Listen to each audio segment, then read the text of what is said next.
Silakan Kak Vini.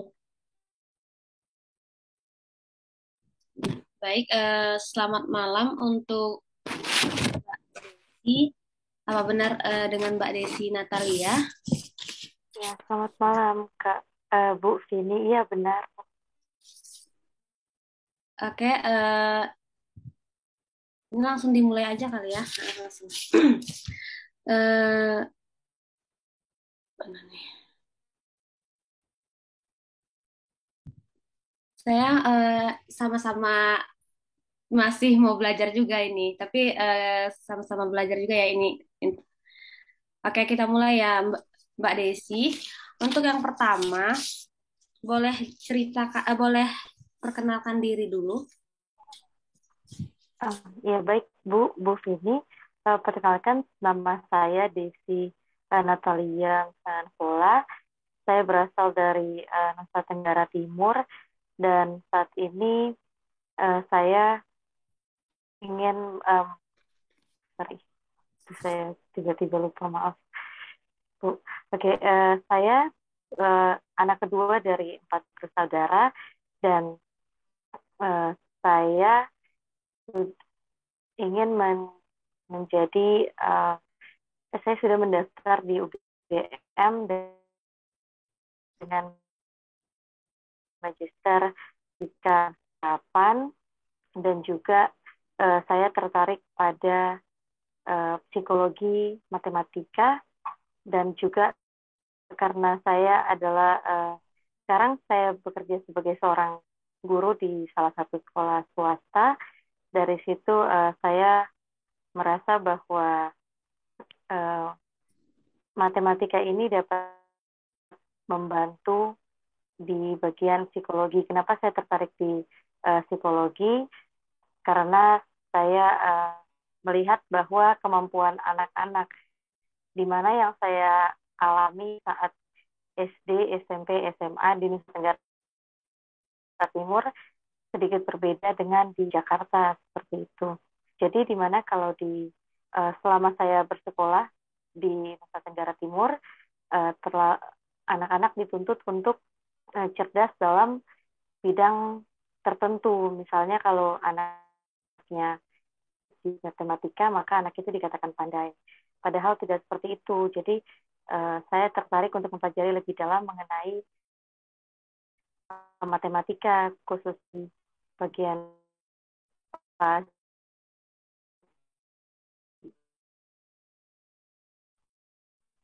seperti. Oke, baik. Jadi, apa yang memotivasi Mbak Desi untuk melanjutkan sekolah ke jenjang S2 yaitu Magister? Seperti yang tadi udah dijelaskan, motivasi yang lebih dalamnya apa untuk melanjutkan selain ingin belajar tentang psikologi? Oh, baik, Bu Vini. Saya tujuannya ingin menjadi pendidik, namun di Nusa Tenggara Timur untuk pendidik di jenjang SMA itu sudah cukup banyak, namun di Nusa Tenggara Timur itu untuk dosen matematika, terkhususnya dosen matematika itu kekurangan kekurangan seperti itu, Bu. Dan saya juga ingin mempelajari lagi mengenai matematika, dan bisa melakukan penelitian yang bisa membantu dan menerapkannya uh, secara nyata. Oke, seperti Mbak Desi sebutkan tadi kan sudah mengajar di salah satu sekolah di Kupang ya. Mohon maaf, Bu, saya biar di Jakarta. Oh, di Jakarta. Oke. Eh, Baik. Mengapa Mbak Desi harus mengambil S2 ini, sedangkan udah mengajar kan di sekolah, apalagi di Jakarta. Pasti Ya, prospek kedepannya udah bagus. Tinggal mengikuti KKG dan untuk profesi guru juga bisa. Kenapa harus S2? oh ya. Bu ini, saya ingin melanjutkan S2 dikarenakan ingin lebih dalam lagi mengenai matematika dan saya memiliki untuk pengajar yang lebih tinggi lagi yakni dosen. Karena kalau menjadi dosen itu bisa melakukan sebuah penelitian dan juga bisa terjun ke masyarakat seperti itu, Bu. Eh, un- ini Kak Ima kita gantian atau gimana? Kak Vini dulu aja bahas semua akademiknya, nanti ganti saya ke kepribadiannya. Oh gitu. Oke.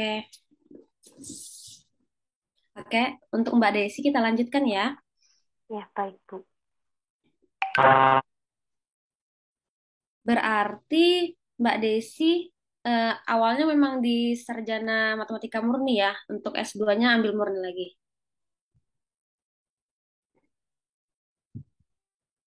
Halo, suaranya tidak terdengar.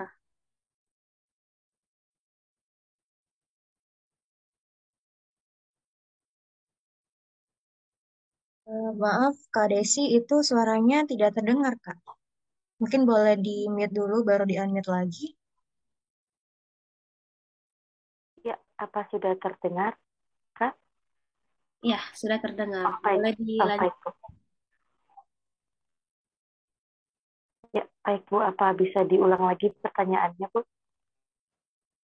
Ya, baik. Eh, berarti S1-nya ini matematika murni ya. Iya, benar, Bu. Nah, ambil S2-nya matematika murni lagi. Iya, Bu. Eh, kenapa? Eh, maksudnya gini, apakah jurusan yang diambil ini masih dibutuhkan atau kalau misalnya dikatakan kan udah jadi guru nih, terus mau melangkah jadi dosen, apa itu cita-citanya atau bagaimana? Ya, baik, Bu. Ya, benar, cita-cita saya itu sebagai seorang pendidik, dan namun saya ingin belajar lebih lagi mengenai matematika. Jadi saya merasa bahwa matematika ini berguna untuk memecahkan atau eh, bisa diterapkan di berbagai bidang seperti itu, Bu. Jadi saya ingin mempelajari lebih dalam agar bisa menggunakan matematika ini di bidang yang khususnya di psikologi seperti itu. Oh, begitu. Lalu kenapa kan ini udah mengajar di sekolah menengah atas ya? Iya, benar. Kan inginnya menjadi pendidik. Kenapa nggak ambil yang ada basic pendidikannya juga, biar tahu dasar-dasar metode pengajaran, model pembelajaran untuk mendidik. Karena kan udah ngajar di SMA. Kenapa ambil yang Iya, murni? oh, iya. Baik, Bu. Untuk saya ingin bukan hanya sebagai seorang pendidik, namun juga bisa melakukan penelitian dan juga lebih dalam lagi untuk mempelajari matematika seperti itu, Bu. Jadi kenapa saya tidak ambil pendidikan matematika yang lebih mempelajari tentang metode pembelajaran? Karena saya merasa bahwa saya akan mempelajari mengenai psikologi seperti itu, Bu. Matematika dalam dunia psikologi seperti itu, Bu. Oke, tadi dikatakan kalau misalnya rencana setelah selesai kuliah ini mau jadi dosen katanya.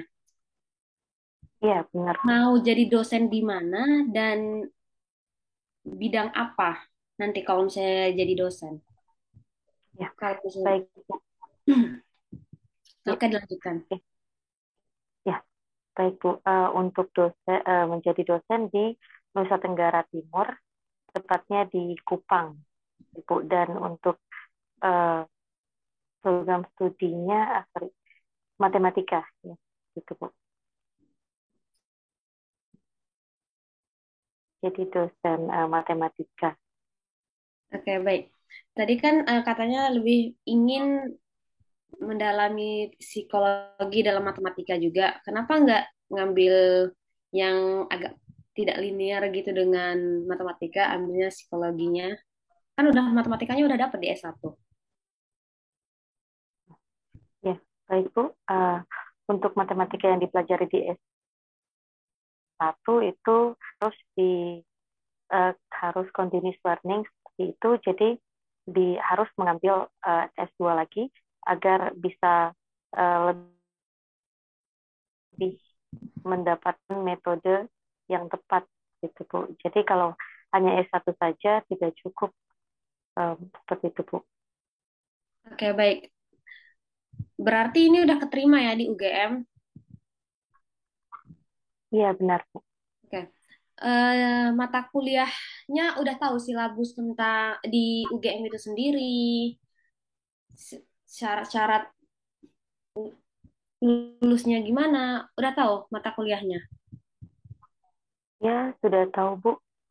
Untuk syarat kelulusan itu harus minimal 44 SKS itu Bu. Dan juga mata kuliah yang saya ambil itu salah satunya tentang fuzzy dan nanti penelitian yang akan menggunakan fuzzy logic dan juga fuzzy multikriteria objektif. Dan saya juga sudah menghubungi dosen yang akan membantu saya di penelitian nanti. Seperti itu, Bu.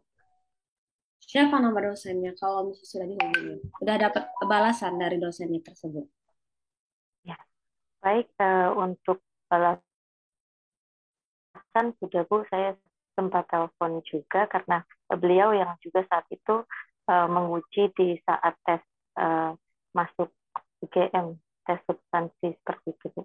Jadi sudah kenal dengan beliau. Nama dosennya adalah Dr. Indarsi.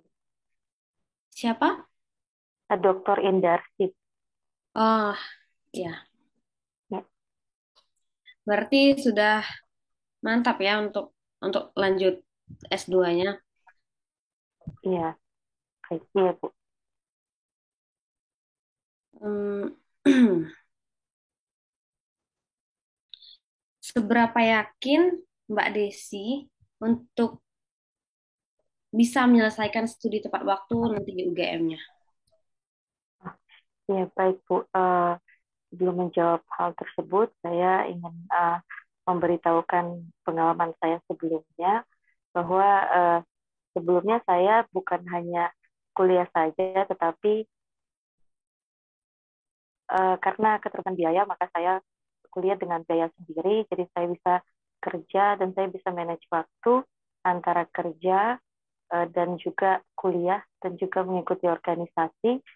Jadi karena S1 belajar dari S1 kemarin, saya bisa lulus tepat waktu dan dengan gelar cum laude, dan bisa saya akan berusaha juga melakukannya atau menerapkannya pada saat S2 nanti seperti itu Bu. Kenapa Mbak Desi pilih UGM sebagai kampus tujuan untuk magister? Ya baik Bu. Kenapa UGM? Alasan yang paling umum yakni UGM itu kita ketahui bahwa kampusnya adalah nomor 1 di Indonesia menurut Infometrik, dan juga yang terkhususnya itu saya sudah mencari tahu dari 5 kampus. Oh, sorry. Ada Brawijaya, ada ITB, kemudian ITSN, UGM, dan UI. Kalau UI itu tidak karena masih akreditasinya B, kalau yang lain sudah A, tetapi yang ada mendalami FASI dan SKS-nya banyak, FASI Topsis, FASI Logic dan juga FASI Multi Kriteria Objektif hanya ada di UGM saja seperti itu Bu. Dan juga untuk laboratoriumnya itu lengkap sekali kalau di UGM ada 7 laboratorium seperti itu Bu, dan bisa menunjang untuk penelitian nanti.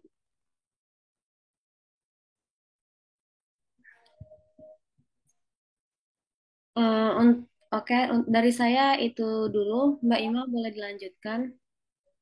Terima kasih, Dini. Terima Ya, kasih ini. Ya, selamat Oke. malam Bu Yofi. Iya, malam Mbak Desi. Oke, Mbak Desi, tadi kan udah perkenalan ya. Berarti sekarang kesibukannya apa sekarang selama ini? Untuk sekarang kesibukannya saya mengajar di sekolah, Bu. Ngajar di sekolah ya. Iya, Bu. Kalau nanti misal keterima LPDP-nya, berarti status pegawainya gimana? Oh, baik, Bu. Untuk status kepegawaian, itu saya sudah berdiskusi bersama kepala sekolah dan beliau yang juga menjadi yang merekomendasi untuk beasiswa. Jadi sudah dikomunikasikan. Jadi bisa kalau sudah PDP maka sudah bisa keluar dari irisan sekolah gitu. Oh, berarti langsung resign gitu ya? Uh, iya benar Bu. Mm-mm. Oke. Peran apa aja yang udah pernah diambil selain mengajar ya? Kalau jadi guru kan pasti mengajar. Selain mengajar, peran apa aja selama menjadi guru? Selama menjadi guru, uh, saya ditugaskan percayakan untuk menjadi PIC utama karena di sekolah ini ada beberapa acara yang diselenggarakan seperti itu. Jadi di mana saya membantu menyusun sebuah susunan acara atau rundown, kemudian saya membuat flyer dan juga menjadi MC juga pernah dan mengedit video, kemudian juga mungkin hal lainnya yakni dalam meeting menjadi moderator seperti itu.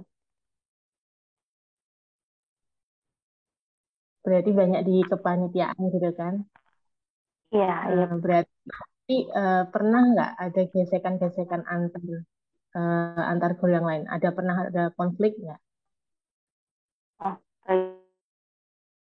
itu pernah untuk konflik dikarenakan seperti saya karena baru juga waktu itu kejadiannya itu kurang lebih 2 tahun lalu karena itu pertama kali saya dipercayakan jadi PIC utama saat itu di mana ada senior senior dan mereka kan biasa dengan rundown yang sama setiap tahunnya maka tidak ingin ada perubahan. Namun bukan hanya saya, tetapi saya bersama beberapa karyawan lainnya yang termasuk muda seperti itu Bu, lebih muda, uh, dipercayakan menjadi PIC dan kami merubah beberapa dari yang lama yang sudah ada seperti itu Bu. Dan itu mengakibatkan ada sedikit konflik seperti itu Bu. Nah, namun dari konflik itu kita sudah berbicara baik-baik dan juga menginfokan alasannya. Jadi kita kasih alasan kenapa bisa diubah. Nah, sehingga saat sudah berlangsung, sudah selesai kegiatan tersebut dan diterima bahwa ternyata itu lebih efektif seperti itu. Uh, sudah baik dan sekarang bisa bisa berubah lebih fleksibel, bukan mengikuti yang lama seperti itu. Oke, berarti Mbak Fani menyelesaikan personal sendiri atau gimana? Butuh orang ketiga atau gimana menyelesaikan konfliknya itu? Ya, baik Bu. Tadi karena kan ini adalah yayasan seperti itu Bu. Jadi diadakan meeting, jadi kita membahas meeting tersebut bersama-sama gitu. Oke, berarti perlu diskusi bersama orang banyak ya. Iya, iya Bu. Selanjutnya saya pengen tahu dong cerita yang paling membanggakan selama hidupnya Mbak Desi apa? Paling ya. Maaf suaranya belum masuk.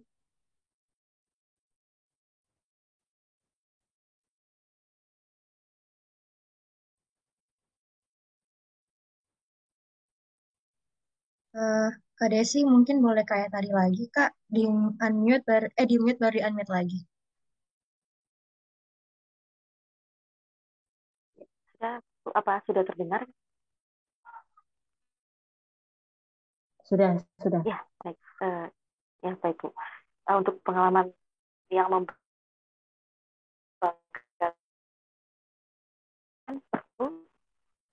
ya, baik. Untuk pengalaman membanggakan, pertama sebelum masuk ke pengalaman membanggakan, saya cerita dulu mengenai awal. Saya pernah dari SMA untuk mendapatkan PTN belum diizinkan untuk itu, Bu. Jadi saya untuk merantau Jakarta orang diri, dan uh, saya banggakan orang tua saya karena saya bisa kuliah lulus tepat waktu dengan biaya sendiri dan juga cum laude. Berarti S1 biaya sendiri.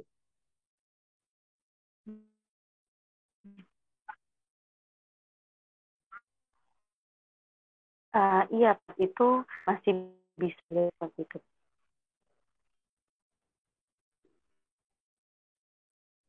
Oke. Nanti kalau misal sudah keterima LPDP udah di UGM, maunya kegiatan selain kuliah ngapain? Apa emang cuma pulang Ya, pergi? baik, Bu. Pergi? Ya. Oh, ya, baik, Bu. Saya uh, saya itu pernah sebelumnya mendaftar juga di LPDP, dan saya berteman dengan ada 3 saya yang juga calon LPDP, calon awardee, dan mereka juga mendaftar di UGM. Pada saat itu, saya juga awalnya tujuannya ingin gabung ikut dalam organisasi dalam beberapa kegiatan. Nah, saat saya melihat dari story mereka atau cerita story di Instagram ataupun cerita mereka langsung, bahwa mereka banyak mengikuti kegiatan-kegiatan yang ada di UGM. Jadi dari hal tersebut, karena mereka juga sudah lulus pada saat itu pada tahun ini di tahap 1. Jadi saya lihat sangat banyak sekali kegiatan di UGM, dan saya berharap jika saya diterima, saya menjadi awardee, saya bisa ikut juga dalam kegiatan tersebut. Rencananya mau ikut BEM-BEM gitu atau gimana? Oh, untuk kegiatannya salah satunya masuk di organisasi seperti itu, Bu. Minpastika UGM. Oke. Mbak Desi pernah merasa gagal belum? Oh, merasa gagal, Bu? Selama hidup ini udah pernah mengalami kegagalan belum?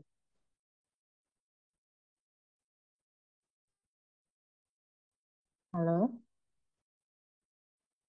Kok suaranya hilang ya? Kak Desi, bisa kayak tadi lagi, Kak.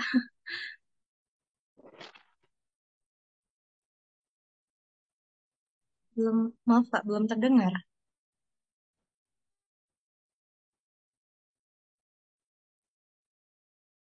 Sekarang sudah, Bu? Oke, sudah. Oh, ya, masuk. Sorry, Bu, tadi pertanyaannya apa?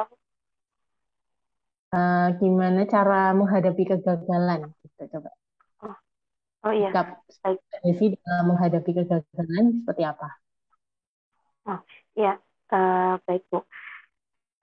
Saya mungkin dibilang bukan sering juga, tapi sudah beberapa kali mengalami kegagalan. Yang pertama yang saya sudah sampaikan tadi mengenai tidak lulus SNPTN, itu memang awalnya sangat sedih sekali. Ini yang terakhir saja, saya pas tidak lulus di LPDP tahap 1 kemarin.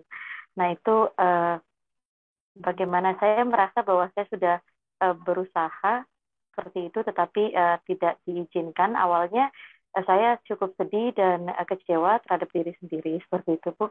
Nah, namun saat saya lihat lagi, ternyata bukan cuma sekali saya gagalnya itu berkali-kali, dan saat saya gagal yang pertama kali itu SNPTN, saya lihat saya semakin makin gagal, saya kok makin kuat gitu Bu. Jadi makin sukses, maksudnya bukan sukses juga. Jadi makin semangat gitu Bu. Jadi sorry, maaf Bu. Jadi maksudnya makin semangat untuk melakukan hal tersebut Bu. Jadi lebih berusaha lagi. Jadi mungkin sukses itu gagal itu juga mengajarkan banyak hal Bu. Jadi bisa buat kita jadi lebih kuat aja Bu. Jadi saya menyikapinya dengan bersyukur aja Bu, karena bersyukur saja Bu, karena saya sudah sampai di tahap wawancara itu sudah, karena juga teman-teman ada yang belum diberikan kesempatan di pada saat administrasi gitu Bu. Jadi lebih ke bersyukur Bu, Oke, dan bangkit bersyukur dari gagal sekaligus itu. kecewa sama diri sendiri. Awalnya Wow. seperti itu Bu, sedikit ya, Kenapa tuh kok merasa kecewa? diri, oh ya baik Bu. Saya merasa kecewa karena saya merasa bahwa saya belum terlalu maksimal mungkin. Jadi yang sudah saya lakukan itu kurang maksimal seperti itu Bu. Jadi saya merasa untuk selanjutnya saya harus lebih memaksimalkan lagi agar tidak kecewa seperti itu Bu. Oke, berarti ini percobaan kedua ya, pendaftaran kedua LPDP. Iya benar. Kemarin itu belum lolos, sekarang kedua. Nah, ada perbedaan nggak dalam mempersiapkan itu? Kan tadi di awal katanya tahap 1 belum maksimal. Berarti tahap 2 pastinya lebih maksimal dong. Apa perbedaannya? Persiapan Ya, mendaftarnya. ya. Baik Bu. Untuk perbedaannya itu pada tahap 1 kemarin itu sangat mepet sekali dengan di UGM seperti itu Bu. Jadi saya mempelajarinya dua sekaligus. Jadi waktu itu mempelajari tes untuk persiapan UGM, dan UGM tesnya dari jam 7 pagi, mulai tes jam 7 pagi, selesai tes jam 8 malam. Dan besokannya saya langsung wawancara seperti itu Bu. Jadi memang tesnya itu kita tes dari 4 mata kuliah gitu Bu.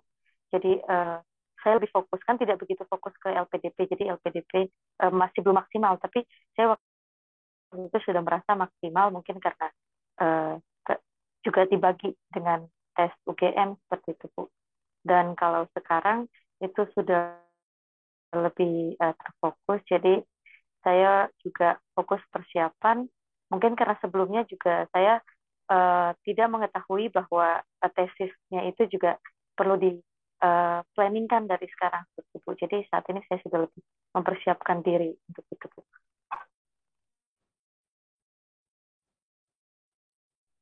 Oke, kalau dari segi administratif, ada perbedaan nggak? Esai, pengisian data diri.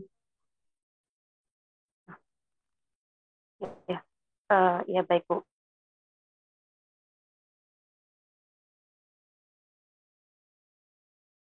Di reguler, dan sekarang saya sudah di afirmasi, mungkin di submit dokumennya kalau afirmasi dan reguler.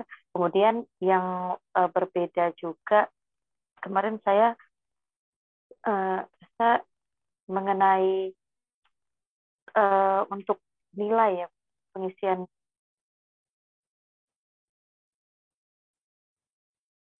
Suaranya hilang lagi, Kak.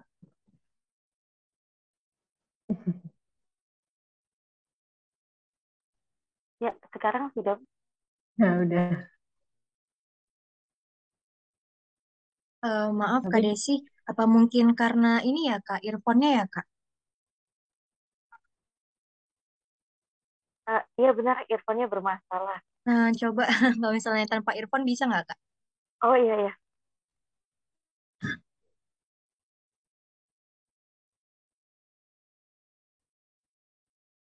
malah nggak ada suaranya tuh. Ya, Enggak ada, harus pakai. sudah ada. Sorry. Oh, sudah. Oh, sudah. Ya, baik. Sorry Bu, tadi pertanyaannya bagaimana Bu? Apa ya terakhir? Saya kok juga lupa. Oke. Oke, next ke apa fase terberat yang pernah dialami Mbak Desi? Selain kegagalan tadi ya, kegagalan kecil-kecil kan senam PTN gitu-gitu, ya easy lah. Fase terberatnya apa? Selain dua tadi. Oh, iya, oh, terberat ya, Bu ya. Mungkin ini sedikit personal gitu ya, Bu ya. Jadi waktu itu saya ingin melanjutkan eh, dari SMA ke S1, namun ada kendala yang pertama itu keuangan dan juga em, orang tua saya ya seperti itu mengenai keluarga seperti itu.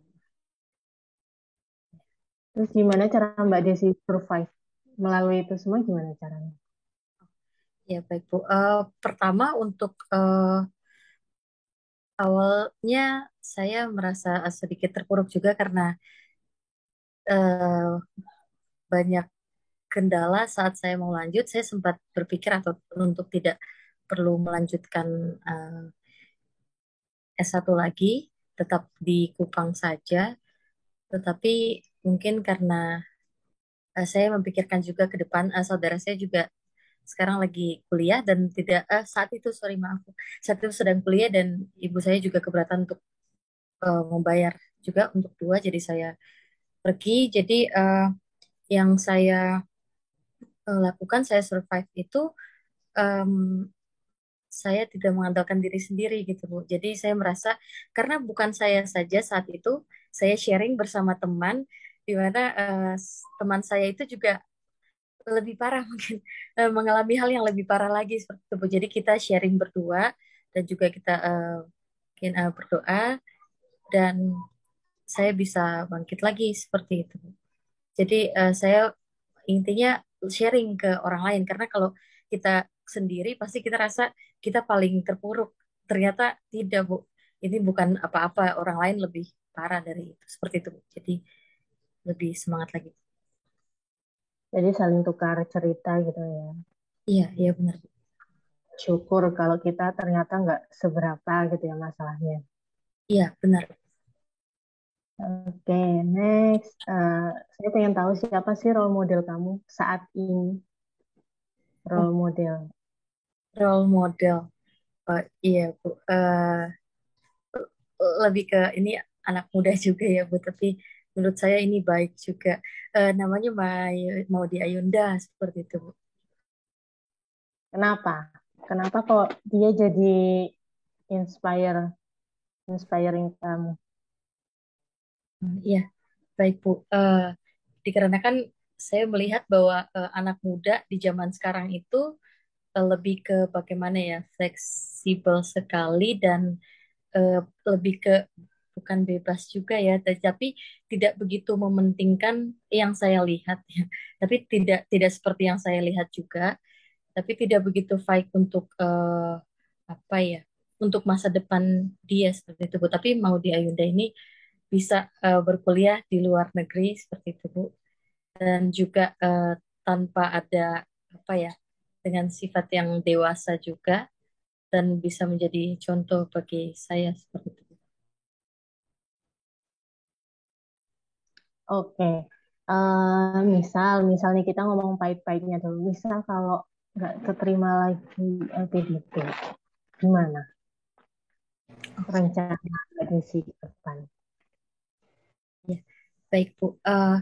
Mengenai sebelum bahas ke rencana, saya ingin menginfokan bahwa kemarin saya tidak lolosnya itu eh, untuk standar reguler itu 765, sorry saya lupa juga. 765 kalau tidak salah. Iya, seperti itu. Dan saya poinnya itu 673.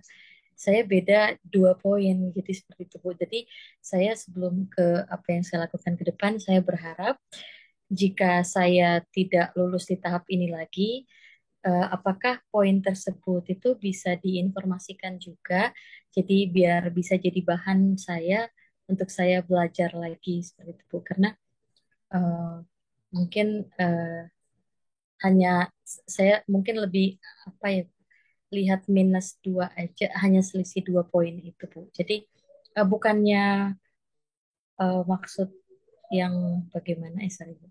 Maksud saya lebih ke menginfokan alasan -2 itu seperti itu Bu. Jadi kalau tidak lolos apakah saya bisa saran untuk LPDP agar kedepannya bisa menginfokan juga kesalahan-kesalahan yang dilakukan pada saat wawancara dan sebagai pembelajaran buat kita pada yang tidak lulus. Dan juga yang akan saya lakukan ke depan adalah mungkin saya kurang persiapan mungkin, tapi saya sudah merasa bahwa saya sudah maksimal untuk mempersiapkan itu. Jadi saya akan mempelajari lagi yang lebih untuk bisa mendaftar LPDP pada tahun berikutnya. Namun saya juga berusaha eh, kalau bisa nanti saya kalau tidak misalnya tidak lulus LPDP, memang tujuan saya juga mau lanjut S2 seperti itu, Bu. Jadi kalau bisa saya kumpul uang, saya akan sambil kumpul, sambil belajar dan mendaftar lagi di LPDP seperti itu, Bu. Berarti kalau nggak diterima akan mendaftar lagi gitu ya. Ya, yang pertama itu mendaftar LPDP, Bu. Kalau misalnya saya suatu saat ada rezeki lebih atau saya bisa menabung, tapi selama ini saya udah berusaha untuk nabung untuk S2, tapi memang tidak pernah cukup gitu, Bu. Jadi saya akan memperbaiki diri lagi untuk berusaha lagi. Mungkin karena saya kurang bagi LPDP, jadi saya akan maksimalkan lagi untuk mendaftar LPDP. Dan jika masih belum, eh, mungkin saya bisa berusaha untuk sembari kumpul uang, sembari juga mendaftar LPDP lagi dan mempersiapkan diri lebih baik. Seperti itu, Bu. Oke, terus gitu LOA-nya gimana? Kan LOA-nya intake Agustus 2023. Ya, baik, Bu. Untuk LOA-nya sebenarnya di tahun ini karena kemarin saya mendaftar di tahun ini, tetapi saya melakukan pengunduran ke semester berikutnya seperti itu, Bu. Jadi sudah diundur ke semester berikutnya seperti itu, Bu. Jadi kalau misal nggak keterima lagi, defer lagi nantinya. Oh, defer itu hanya satu kali saja seperti itu. Kali aja. Oke. Oke, terakhir. Yakinkan kami, kenapa kok kami harus memilih kamu sebagai awardee? Iya, oh baik, Bu. Kenapa saya menjadi awardee? Karena, sorry, saya belum mempersiapkan jawabannya. Oh, mohon maaf, Bu, saya pikir sebentar, Bu. Iya, ya Bu, kenapa saya menjadi awardee? Saya layak menjadi awardee karena saya memiliki tujuan untuk bisa kembali mengabdi kepada masyarakat, terkhususnya di Nusa Tenggara Timur, menjadi dosen dan juga saya memegang prinsip bahwa uh, tidak selamanya orang yang cerdas itu bisa berguna bagi sesama atau memiliki karakter yang baik. Jadi saya uh, ingin memberitahukan ke yang lainnya bahwa ilmu itu atau orang yang cerdas itu juga harus berguna bagi banyak orang. Karena yang saya lihat bahwa banyak orang yang cerdas, yang berilmu itu uh, lebih mementingkan diri sendiri tanpa memikirkan orang lain. Jadi saya merasa saya salah satu dari orang yang tidak seperti itu. Jadi saya juga memikirkan orang lain dan saya ingin uh, memiliki ilmu dan bisa berguna bagi orang lain dan juga saya fokusnya di matematika khususnya di psikologi dan penelitian saya ini mengenai kecerdasan artifisial atau kecerdasan buatan di mana akan membantu psikologi karena jika banyak sekarang itu yang mengalami quarter life uh, krisis seperti itu. Jadi uh, itu kalau membutuhkan psikolog itu akan sangat banyak. Jadi saya akan membantu untuk membuat aplikasi berbasis web yang bisa nantinya bisa membantu para psikolog seperti itu dalam fuzzy logic, terkhususnya di artificial intelligence atau kecerdasan buatan seperti itu.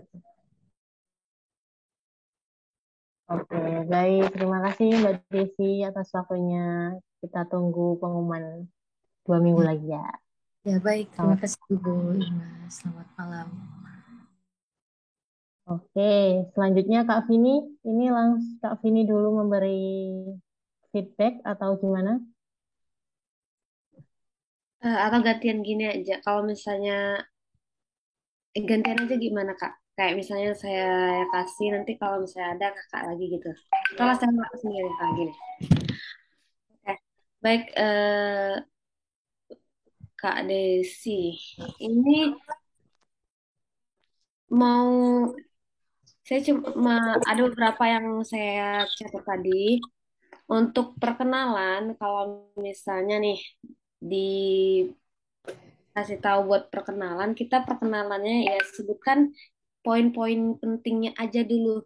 Kalau misalnya kita jelaskan sampai alasan kita ambil S2, itu sebenarnya baik juga, tapi nggak kepanjangan ya kalau misalnya ditanya tentang perkenalan gitu. Paling nggak misalnya perkenalkan nama saya ini, saya lulusan dari mana, terus tuh saya aktif mengajar di mana, mau ambil kuliah di mana gitu aja dulu.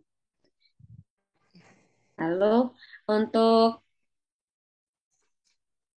menjawabnya ya konsisten, terus lebih percaya diri, terus leb- tadi kan beberapa kali sering mendengar kakak menyampaikan pakai kata mungkin. Lebih baik kata mungkin itu dihilangkan karena bisa meragukan. Baik. Lalu untuk kalau bisa kita jangan sering mengulang-ulang kata yang sama dengan maksud yang sama. Tadi menyebutkan alasan tuh seperti diulang 2 kali gitu.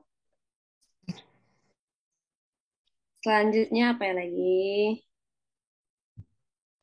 Yang tadi kakak yang dimaksud untuk yang terkait kegagalan yang disampaikan sama Kak Ima tadi kan eh, kakak meminta gimana jadi mana bagian salahnya kan bisa saja bilangnya minta izin awalnya minta maaf dulu bilang makasih dan lain-lain terus baru bilang kondisi perbaikannya di bagian mana gagalnya langsung to the point aja sih minta izinnya gitu terus apa ya lagi itu aja sih kalau misalnya dari saya kalau misalnya dari Kak Ima gimana. Oke, beberapa poin sama kayak Kak Vini tadi, jawaban beberapa pertanyaan tuh jawabannya terlalu melebar. Selain perkenalan tadi juga apa yang meyakinkan kami untuk menjadikan kamu awardee gitu kan. Itu jawabannya ya cukup kasih aja kelebihan-kelebihan kamu, kenapa kayak gitu-gitu. Jangan terlalu melebar gitu. Fokus. Nah, itu kan emang unexpected question ya. Jadi belum belum apa ya? Kayaknya mengira-ngira pertanyaan ini nggak akan muncul gitu ya. Iya, Belum belum. Iya, belum, Kak. siap-siap. Iya. Nah, kemudian jawaban ketika ini benar-benar ditanya ini nih, ketika gagal LPDP, gimana sikap kamu? Nah, pertama bersyukur pada diri sendiri, berterima kasih pada diri sendiri karena sudah mencapai tahap ini kan semuanya nggak bisa mencapai tahap ini kan tahap wawancara ini. Nah, untuk selanjutnya baru bisa disampaikan perbaikan diri, terus nanti mengirim tiket bantuan mungkin tadi yang kayak Mbak Desi lakukan tadi. Terus, nah, saya kan pendidikan matematika juga ya Kak. Mungkin untuk nanti kan yang interviewernya itu orang-orang umum, ya ada orang akademisnya, tapi nggak harus matematika gitu. Mungkin dari fisika atau dari mana, yang pokoknya serumpun MIPA lah. Nah ini kalau nanti orang umum mendengar Kak Desi tadi mengatakan psikologi, matematika, pahamnya nanti S2-nya psikologi gitu. Jadi lebih ditekankan lagi, maksud psikologinya itu psikologi yang fuzzy logik kayak gini gini gini gitu. Karena saya juga membaca esainya masih eh, ngambang nggak? Masih ngambang nggak? Merasa ngambang juga nggak, Mbak Desinya? Eh, iya sedikit sih. Nah, itu ditekankan lagi aja. Nggak apa-apa, esai kan udah, ya udah lah masa lalu, udah administratif, udah oke. Tinggal diwawancara. Kita meyakinkan kalau saya tuh mau belajar S2 ini loh, matematika murni. Apa hubungannya ke psikologi anak-anak nanti? Nah, itu diperjelas lagi. Gitu. Sudah, kalau saya itu diperbanyak diperbanyak unexpected question-nya. Jadi di list sama dipersiapkan jawaban yang akan dimunculkan. Jadi jangan sampai muncul kayak tadi jawabannya. Sebentar ya Bu, saya belum memikirkan jawabannya. Oh, itu jangan. Jadi mending tenang dulu, pikir baru dijawab. Gitu. Oh ya baik. Mungkin dari teman-teman yang lain ada saran untuk Kak Desi, Kak Novi, Kak Marsha, dan lain-lain. Atau cukup? Cukup sih Kak, karena kurang lebih juga sama kayak Kak Ihma dan Kak Vini. Paling nanti kan kalau misalnya real test Kakak pakai laptop kan ya Kak Desi. Iya, pakai Ya, laptop. Eh, Terus juga mungkin kayak tadi, mungkin satu hari sebelumnya udah Kakak cek device-nya, kayak suaranya terdengar atau enggak. Takutnya kan kayak tadi tuh bolak-balik nggak denger ya. Nanti Iya. jadi interviewernya jadi moodnya jadi berubah gitu. Dan jadi makan waktu juga kan, kayak gitu. Itu aja sih Kak tuh teknisnya. Oh, iya baik. Ada betul, lagi betul. teman-teman mungkin yang mau ngasih pertanyaan atau ngasih saran ke Kak Desinya, boleh raise hand atau juga boleh. Oh itu ada dari Kak Marsha. Saya bacain ya Kak. Kak Desi mau bertanya, kenapa Kak Desi milih univ di luar negeri? Kenapa bukan, kenapa Kak Desi milih univ di luar negeri? Oh, Oh, maksudnya di dalam negeri. Kenapa bukan univ di luar Itu negeri, kayaknya Kak? tuh. Iya, iya.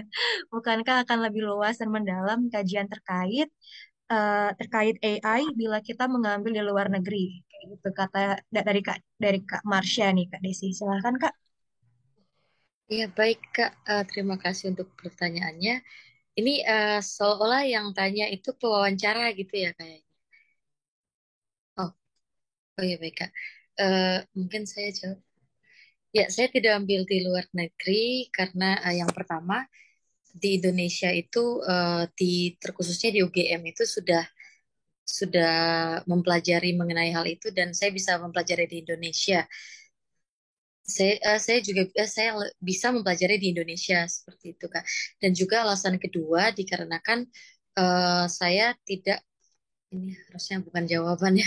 Saya tidak terlalu fasih di bahasa Inggris dan saya sudah mendapat LOE di UGM. Kemudian dan juga saya harus persiapan lagi untuk mendapat skor yang lebih tinggi untuk bisa mendaftar di luar seperti itu, Kak. oke, kalau boleh nambahin ya Kak. Kak Desi kasih aja, ada nggak UGM itu akreditasi internasional? Nah, di situ ada, dia punya ASIIN kalau nggak salah. Itu tapi kayaknya untuk S1 deh, soalnya teman saya di S1 UGM ASIIN tuh untuk S1 nggak sih, Kak? Oh, S1-nya. nggak tahu. Coba dicari lagi, masa standar UGM nggak ada internasionalnya. Jadi dari situ nanti bisa jawabannya, ya standar UGM sudah berstandar global. Dan Oh Jadi iya, tanpa keluar negeri pun, UGM sudah mengcover itu. udah berstandar. Ya, baik, ya, Kak. dan juga untuk Kak Desi, setahu saya ya kalau misalnya bisa juga dilihat dari rankingan untuk matematikanya sendiri. Matematika di UGM tuh udah sangat-sangat bagus banget malahan. Soalnya saya kan pernah juga exchange ke sana, sempet setengah semester di UGM. Nah, di sana itu dosennya juga bilang, kan ada temen juga mau ambil kuliah di Turki gini. Terus dosennya bilang lebih bagus di sini daripada di sana gitu. Dari segi penelitian dan lain-lainnya. Lebih baik dicari yang itu aja sih. Oh iya, baik. Oh makasih Kak. Jadi nanti saya kalau pertanyaan itu saya jawab aja. Kalau UGM udah berstandar internasional nanti saya cari dulu Kak. Nah, Baik. datanya dicari. Ya, Terus jangan memperlihatkan kelemahan kita. Saya kurang bisa Waduh. bahasa Inggris, oh, itu jangan. Oh iya, baik, Nah, baik, Kak. kalau kelemahan kan bisa dipelajari itu bahasa Inggris. Kenapa nggak belajar bahasa Inggris lebih gitu? Iya, Jadi iya. seperti itu. Jangan, jangan menunjukkan kelemahan. Mungkin tambahan juga ya Kak Desi, kalau misalnya tanya tentang yang kenapa dalam negeri, mungkin Kakak juga bisa sambil cari tahu nih kurikulum matematika di UGM itu ada yang sama nggak sama di luar negeri. Jadi bisa buktiin kalau misalnya di UGM itu juga nggak kalah loh dari yang di luar negeri gitu. Terus juga tadi benar bisa pakai akreditasi, bisa pakai perankingan, terus juga kayak motonya UGM kan juga udah locally rooted, globally respected kan. Jadi Wak bisa menekankan kayak keunggulan kurikulumnya gitu mungkin. Oh iya, baik, Kak.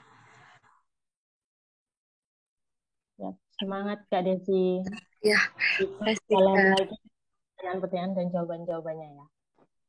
Oke. Udah nih Kak Nofri? Oke, karena nanti Kak Ima nih bakalan lanjut lagi ke yang pukul 8 ya. Jadi sebelum kita akhiri di sini, mungkin dari Kak Desi ada yang mau ditanyakan, mumpung Kak Imanya di sini, atau ke Iya, teman-teman yang lain, silahkan. iya. Baik, Kak. Mungkin pertanyaannya, kemarin saya pernah dengar kalau orang yang terlalu overconfident itu nggak bagus dilihatnya gitu, Kak. Jadi saya emang juga orangnya nggak terlalu menunjukkan gitu kan, Kak. Jadi baiknya kita gimana, Kak?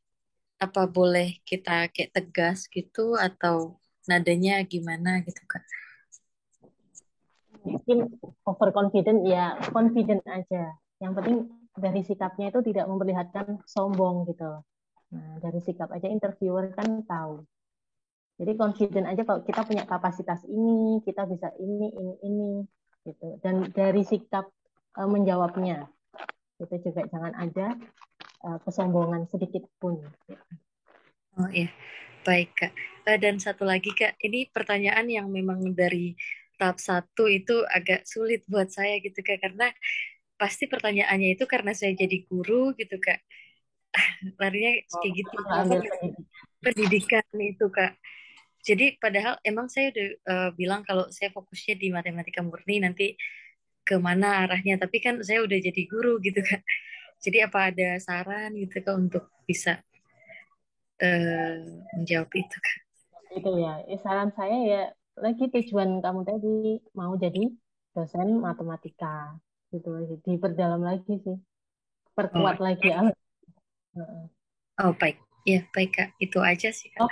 Guru juga menurut kamu bisa jadi bukan sebuah profesi, tapi bisa men-share ilmu gitu. Oh, Ajang share ilmu, oh, sebentar, bukan Kak. untuk Guru kan hanya profesi, Kak. dicatat ya itu. Ya, dari tadi Kak udah ketik-ketikan semua ya, Kak. Ya, ya, masih banyak, Kak. Udah itu aja. Oke, terakhir mungkin closing statement dari Kak Desi sambil nanti kita akhiri tutup ya Kak. Oh, closing statement. Oh iya, baik. Ini ke pewawancara LPDP ya, Kak ya? Ya, anggap aja nih udah terakhir banget nih, udah mau diakhiri meetingnya sama interviewer. Oke, baik, Kak. Closing statement ya. Oke, terima kasih Bapak Ibu sudah meluangkan waktunya dan semoga Bapak Ibu sehat selalu dan oke, semoga Bapak Ibu sehat selalu dan bisa melanjutkan, salah ya, saya juga enggak closing statement. Mungkin saya bilang sehat selalu aja itu cukup kayak kayak Iya, cukup cukup. oh iya, baik itu aja sih, Kak. Oke, mungkin Kak Desi nanti bisa dipersiapkan juga closing statement-nya. Paling sih ya yang paling etika itu ya terima kasih dan mohon maaf gitu ya Kak. Oh, Mungkin mohon sedikit maaf. ya sedikit harapan juga untuk Indonesianya seperti apa. Itu aja sih mungkin. Baik, sebentar Kak, mohon maaf. Ya Eh, nggak apa-apa. Kalau untuk ini ini juga baik. jadi pembelajaran ke kita sih. Berarti kan kita udah tahu nih hari ini dapat feedback, jadi dapat perbaikan. Jadi nanti selanjutnya di real testnya kita udah lebih siap kayak gitu. Oh iya baik, Kak. Oke, kalau tidak ada lagi, terima kasih semuanya. Terima kasih Kak Desi, Kak Vini, dan Kak Ima. Semoga hari ini jadi pembelajaran untuk kita semua juga, jadi masukan ke kita, jadi kita lebih siap nantinya. Oke, Kalau tidak ada lagi yang ingin menyampaikan, kita izin untuk di end ya. Jadi kalau misalnya teman-teman nanti mau lanjut ke room yang lain juga boleh. Terima kasih teman-teman. Mohon maaf bila ada kekurangan. Selamat malam. Terima kasih, Kak.